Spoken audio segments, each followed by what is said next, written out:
Hello friend, good afternoon. কেমন আছো তোমরা সবাই? আশা করি সবাই ভালো আছো, আমিও ভালো আছি। দেখো, কাজ বাজ কমপ্লিট করে, খাওয়া দাওয়া কমপ্লিট করে এই বসে আছি। তো আজকে কী কী রান্না করলাম, আমাদের এখানে আজকে একটু বেশি গরম। দেখো কী কী রান্না করেছি আজকে আমি গরমে হালকা।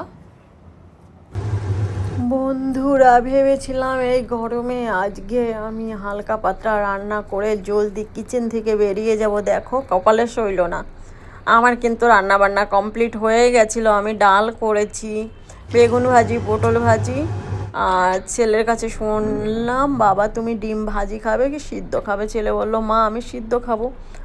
আর তারপরে দেখি কর্তা মশাই, কি বলবো আর, মটন নিয়ে হাজির।